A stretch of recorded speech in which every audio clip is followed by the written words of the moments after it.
नमस्कार यूट्यूबकर. आज आपण काय करणार आहोत? सिद्धी आणि मल्हार सोबत आज काय नवीन? आज महाराष्ट्राची फेमस अशी डिश, ती म्हणजे पारंपरिक आणि सगळ्यांचीच आवडती मासवडी. तर वेळ न घालवता आपण लगेच रेसिपी सुरू करूया. चला तर मग आपण साहित्य आणि कृती स्टार्ट करूया. आता आपण पहिले सारणासाठी लागणारे साहित्य बघून घेऊया. हा आहे शेंगदाण्याचा कूट. पांढरे तीळ भाजून त्याचा कूट करून घेतलाय. किसलेलं खोबरं आपण छान भाजून घेतलंय. 2 कांदे बारीक चिरून ते लालसर गुलाबी रंगावरती छान भाजून घेतलेत. कोथिंबीर, आलं आणि लसणाची पेस्ट, 1 चमचा घरगुती मसाला, 1 चमचा लाल तिखट, हळद, चवीनुसार मीठ आणि हिंग. आता हे आपण सगळं एकत्र आणि एकजीव करून घेऊया.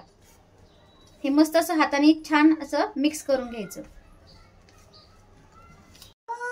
पाहू शकता आपलं सारण मस्त असं छान तयार झालंय आणि त्याला रंगही किती सुरेख आलाय.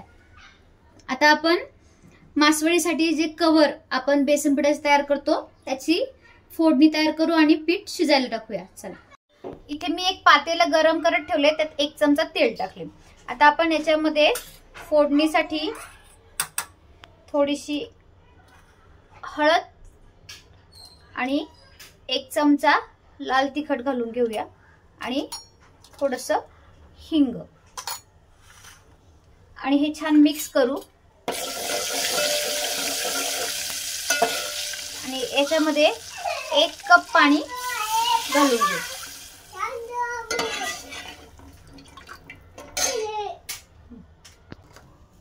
इथे मी 1.5 वाटी बेसन पीठ मिक्स करून घेतले, खलवून घेतले आधीच, कारण मग एकदम टाकायला गेलं की गुठळ्या होण्याची शक्यता असते. त्याच्यामुळे मी खालीच ते एका भांड्यात मिक्स केले. आता पाण्याला उकळी आली की आपण हे पीठ त्याच्यामध्ये सोडूयात. 1.5 कप बेसन पिठाला 1च कप पाणी उकळायला ठेवलंय. उकळी आली आहे, याच्यामध्ये मी आता हे बेसन पीठ पूर्ण टाकून मिक्स करून घेणार आहे. ही प्रोसेस थोडीशी फास्ट करायची, नाहीतर मग बेसन पिठाच्या गुठळ्या होण्याची शक्यता असते.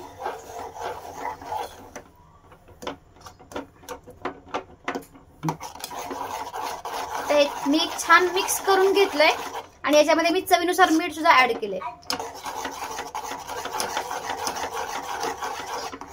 त्याच्यावर झाकण ठेवून हे छान असं शिजवून घेऊ आपण. आपलं पीठ छान शिजतंय तोपर्यंत आपण रश्श्यासाठी वाटण भाजून ठेवलंय, ते आता मिक्सरला फिरवून घेऊ. याच्यामध्ये खोबरं, लसूण, कोथिंबीर, तीळ, शेंगदाण्याचा कूट आणि 2 कांदे असं आपण छान मिक्स भाजून घेतलंय. आता हे आपण मिक्सरला छान फिरवून घेऊ, म्हणजे हे आपलं रश्श्याचं वाटण तयार होईल.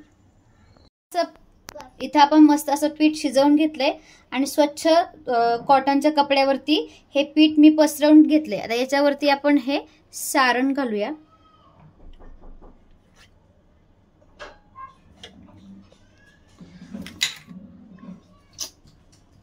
आणि ही मासवडी आपण अशी तयार करून घेऊया.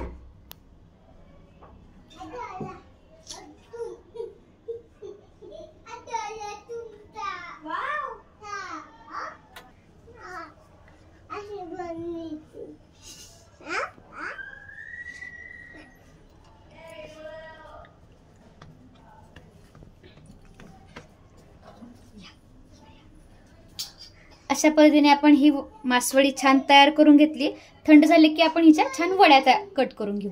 टाकतोय. मगाशी ज्या कढईत आपण वाटणाची तयारी करून घेतली त्याच कढईत मी 2 चमचे तेल गरम करायला ठेवले आणि ते तेलात आता आपण हा वाटलेला मसाला, राहिलेला हा सारण आणि 2 चमचे घरचं तिखट, लाल तिखट, हळद आणि हिंग हे सगळं मी या वाटणावरतीच घालून घेतले आणि आता आपण हे तेलात सोडूया.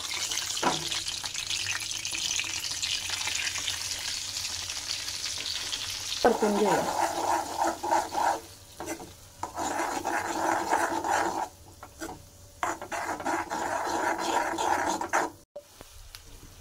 आपला मसाला छान परतलाय, तुम्ही पाहू शकता. त्याला साईडनी छान तेल सुटले. आता याच्यामध्ये आपण मस्त असं गरम पाणी मिक्स करूया.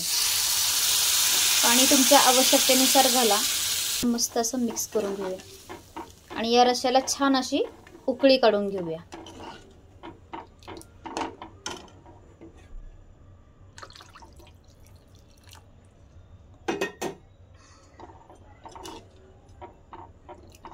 पाहू शकता तुम्ही किती छान असा तवंग आलाय, किती सुंदर कलर आलाय, वासही मस्त येतोय।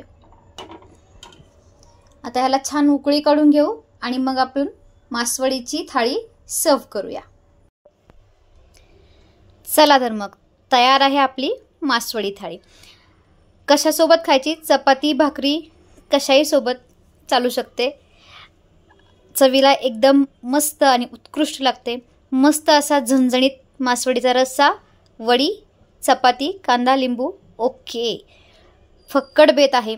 एकदा नक्की ट्राय करा। रेसिपी आवडली तर लाईक, कमेंट आणि शेअर करायला अजिबात विसरू नका। भेटूया नेक्स्ट व्हिडिओमध्ये, तोपर्यंत बाय बाय।